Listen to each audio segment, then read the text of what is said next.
There's a pretty one, Ulysses.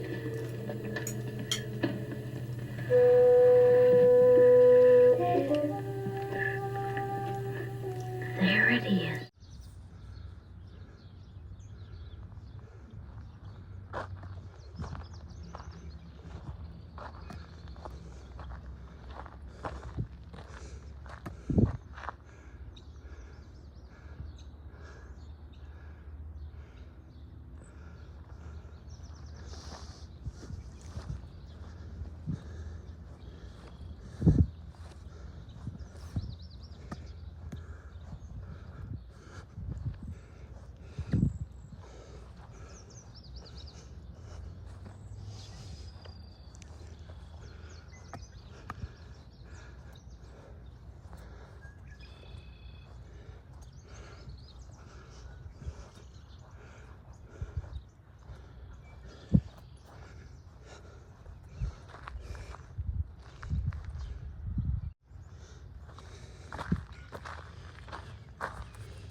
Well, good morning. I'm Sean the Book Maniac. Welcome back to my channel. Here I'm with the Saturday reads. Just didn't get to it yesterday. I'll get into that in a moment. But all this nature is right outside my door. This is I think it took me 8 minutes to walk here from my house. This is the first picnic table, the closest picnic table to my house. And I walked along here and met Mom, who walks her dog from her direction along the same trail by the golf course. What you see farther back behind me is a large golf course. And there were no bugs at all that day. That was about 7 o'clock. Here it is about the same time, 6:30. And just an amazing amount of bugs. There don't seem to be mosquitoes so much. They're not biting, but they're really pesky. So I might have to get some kind of insect repellent. I thought the fact that I didn't shower this morning would be enough, but obviously not. And the other thing is that I didn't shave this morning, and when I checked myself out in the mirror, I thought it looked not bad and I could get away without shaving. But now that I'm in natural lighting, I'm not so sure. So we're just gonna go with it. Good morning, hello. I have been in my apartment now for, what day is today? Saturday. 6 nights. Tomorrow will be the 1 week anniversary of moving in, and it is fabulous. I'm not ready to show it just because it's kind of in a state of flux, and you saw a tiny little bit of it in my booktube spin video yesterday, and that's about as much as you're gonna see for now. But let me tell you about it, or let me tell you how my week has gone. So yeah, moved in Sunday. That went very smoothly. We had 2 young people that we assumed were a married couple because they also had about an 7-year-old girl with them until a grandmother could pick her up, and they were about the same age, and we just assumed these were the parents, but it turned out that it was just the dad's kid, and they were not married. They're just co-workers. And the guy said to me right off the bat, he said, "Don't worry. If you're worried about her, she's stronger than I am." His female co-worker, and she was amazing. She was actually Ukrainian, but has lived most of her life here, but has lots of family back there. So we had lots of interesting, sobering conversations about all that. Her family is fine, but she's worried about lots of other people there, obviously. And both of them, I don't know, I never caught them doing it, but they both used so much perfume or cologne that there was never any bad smells, and it was a very pleasant smelling, moving experience. So they moved me door to door within 2 hours. So it was really slick, and I love the new place. The only thing I was worried about at the beginning was the air conditioner. I thought was noisy compared to the ones in Japan, and I have since learned that Japan just has quiet air conditioners, and mine is a normal level of sound, and in fact I've gotten used to it. It's only yesterday that I put it on for most of the day, and by the end of the day I probably could have slept with it on, and apparently maybe 1 or 2 nights next week I will need to sleep with it on. I've gotten used to the air conditioner. Here is my Frappuccino that I bought in the first week I was in Saskatoon, and this is the first chance I've had where I've been outside far from my house. And I think it's also my first Frappuccino. I always pride myself on never having the fancy new things at chain restaurants or whatever. So I think this is my first Frappuccino. Just like until I moved to Japan, I was also one of those assholes, one of those jerks who refused to use the Starbucks system for sizes of cups. I would always just say small, medium, or large, just to piss the staff off. And I don't know if it's pissed them off, but I think they were contractually bound. They were contractually forced to correct me every time. I said, what is venti? Is that the large? I forget what they are, what venti means, but I would say, I'd like a large coffee. And they said, oh, you'd like a venti. All right. Anyway, this is rather good. And I have at least temporarily solved my bookshelf dilemma. I got two $200 shelves that are beautiful. They are not fully oak shelves. I don't think those would be $1,000 each probably, but they have a oak covering or something. I don't know, but they look very stately, gray shelves, and my nephew put them together, and they're up in my den. I can get more when I need them and when I can afford them. I also have, at the very last minute, the day that I moved out, Mom said, what about those shelves of Grandpa's? Do you want them? 2 small, fully wooden shelves, probably built in the 40s. My grandfather built them by hand, made them by hand, wooden shelves, and they're a little bit rickety. Like, they're in good condition, but they're not that stable.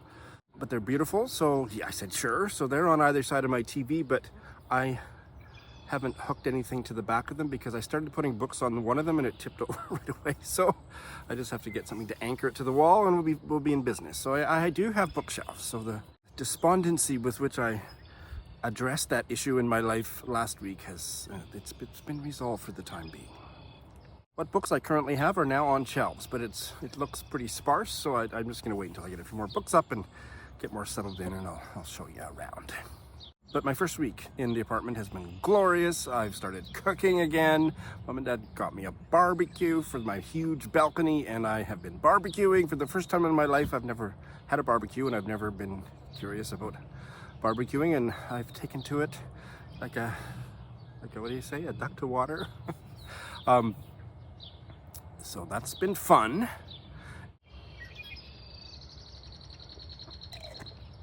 So getting back to filming outdoors, so this is the closest one, like I say, just outside my doorstep, about an 8-minute walk to this one. But on a sunny day, it wouldn't work. And I've walked all along here, and there are no benches or picnic tables that will work on a sunny morning. So I have invested in a portable sun umbrella with a clamp that attaches to the table or to the bench and folds up rather small and light. And that is how I'm going to do more outdoor videos, because it just is the case that the sun is going to be an issue unless I have that with me. So stay tuned. I've got other places I've scoped out around my apartment and one more park that I haven't scoped out, but I will have the umbrella by this time next week. So you may see me thus attired, or thus that will be part of the setting of my Friday reads. I hope that works. I didn't do a Friday reads yesterday because I only had one book to talk about that I have chosen to embargo it. I'll talk a little bit more about it in a minute. The Marian Engel novella, the Honeyman Festival. And I had really thought I would have time to finish at least one more book, so I'd have a little bit more to talk about, and I didn't. And I need to let go of the fact that I don't have to have a bunch of stuff finished or started or something to have a good Friday reads. Now, did I start anything last week? I don't think so. Oh, the Honeyman Festival, that's all I started. And then I just have to say that the news about the former Prime Minister of Japan, Abe Shinzo's assassination, really hit me hard. I didn't realize how hard it hit me. Like, I have no emotional attachment to him. I thought he was an interesting person, and I disagreed with a lot of his politics, but found him personally quite appealing, and his wife. But he dominated the Japanese political scene for most of my 13 years there, and it did kind of knock me for a loop. I think it also, my students that I'm still teaching are very upset, and so we've been kind of processing it and talking about it, and it just makes me realize I don't live there anymore, and there's people back there that I'm worried about. I certainly not having any second thoughts about moving, none at all, but it just exacerbated, it made me maybe feel for the first time, this was a huge change in my life, and I kind of needed to take yesterday, even though I did a bunch of stuff that wasn't booktubing or particularly very much reading, that I just needed the day to kind of sit with myself and think and feel my way through all that, because it was upsetting. I think also because the whole world feels like it's going to shit. It seems like possibly mental health might have been more of the cause of this assassination than any political extremism, but just kind of brought into sharp relief how COVID has worsened both of those situations. The mental health of the planet, of everyone has worsened because of COVID, and the political extremism is just scary, even including in Canada. So our political leaders there's been an increasing level of harassment the last election campaign. Trudeau, there was stone throwing and verbal assaults and just terrible stuff. And even more recently, the socialist NDP leader, Jagmeet Singh, that was verbally assaulted in a way that I think no Canadian politician ever has been on film, walking back to his car after some event and stuff. So it's just the convoy freaks. Never mind what's going on in the States, which is very scary. So yes, all of that was very sobering, and I just wasn't in the mood to make a Friday read. Oh wait, I'm not finished yet. Because that all dovetailed into the idea of safety. Because there was an emergency alert that went out. I don't have my phone hooked up to it because I didn't get anything about it, but Mom did, that there was a dangerous man on the loose near Saskatoon. Not in Saskatoon, but close enough that the alert went out to everybody to stay indoors or whatever, until it turns out that I think it was a murder-suicide, and he was in the burning house that he lit on fire, but they didn't know that for several hours. And that didn't make me feel scared, but it certainly, again, just kind of thought, safety. And then by afternoon, there was a freaking tornado warning for Saskatoon because of the weather. And it didn't happen. I'm not aware that it happened anywhere in Saskatchewan, but the conditions were ripe for a tornado. Now, tornadoes were not a thing the last time I lived in Saskatchewan. That is definitely a result of global warming. And there have been very destructive tornadoes in the farming community where I grew up.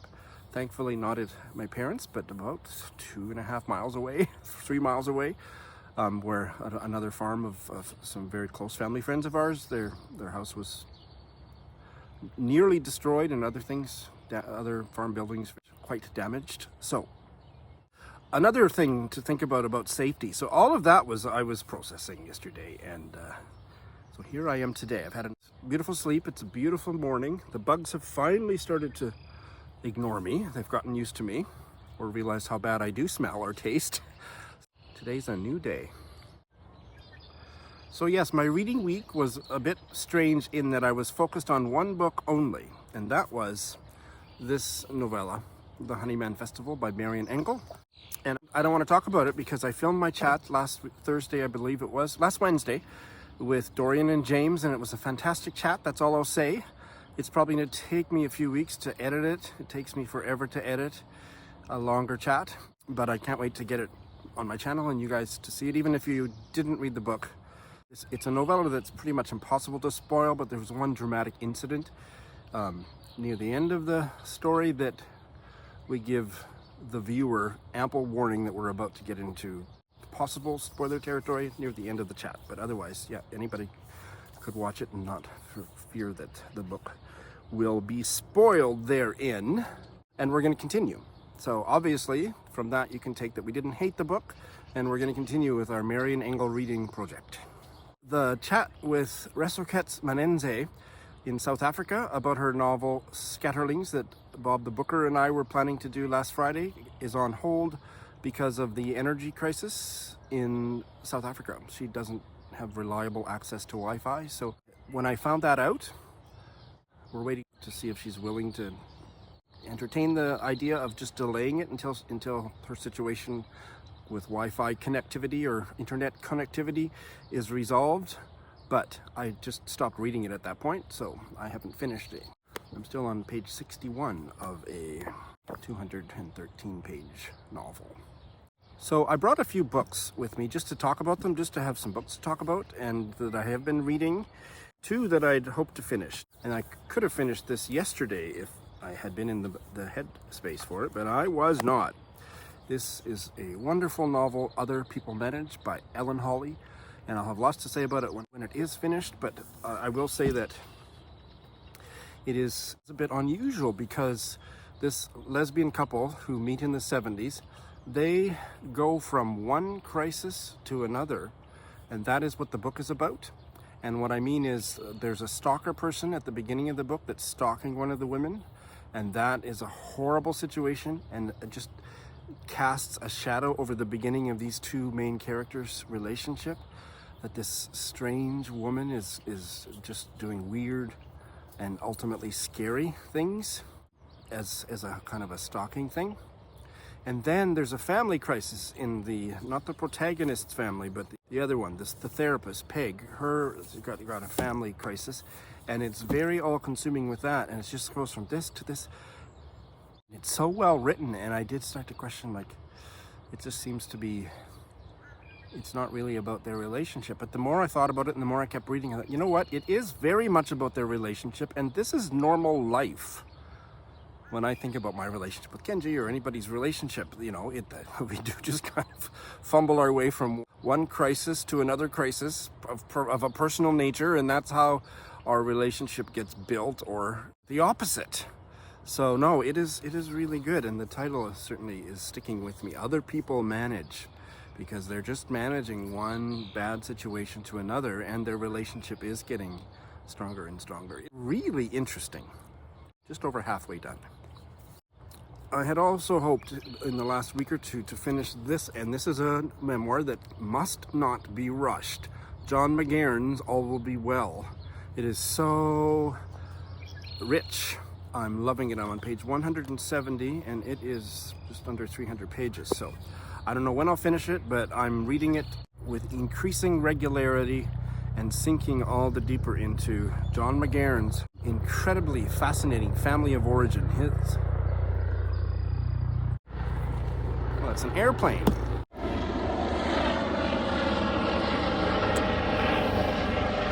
Oh no, it's a helicopter. So his father was a bastard, but a complex bastard, a charming bastard, but ultimately a really terrible dad. This memoir about John McGahern's childhood in County Leitrim, I'm not sure how it's pronounced. It's novel-like in its richness and nuance. I'm really enjoying it. I've been reading it since March, and I might not finish it up until August. And now I seem to be in shadow, do I not? I think I'm going to turn this sucker around, get a little bit of sun.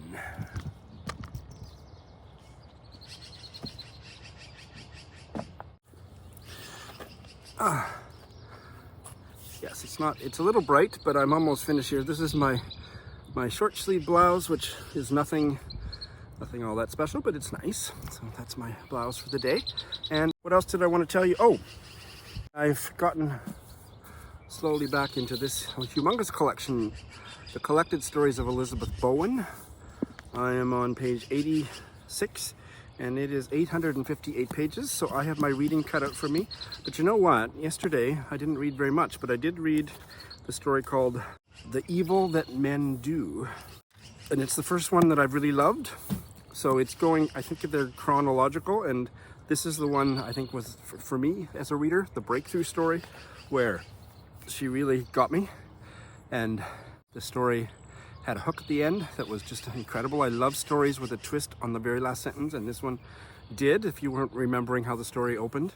And it was about a vaguely dissatisfied middle-class British woman in the era, probably the 30s or I don't know, maybe earlier, that had had a chaste, pretty innocent dalliance with a man 10 years before on a bus in London. She didn't live in London, but she went in for the day, and this man struck up a conversation with her, and they expressed a lot of interest in each other over that hour and 10 minutes, and all they did was bus around or walk around London for an hour. And then 10 years later, she gets a letter from him that seemingly is going to turn her life upside down, and it starts curiously and ends with a bang. It's getting really bright now. This was a mistake, but now this is what this is like when the sun comes out.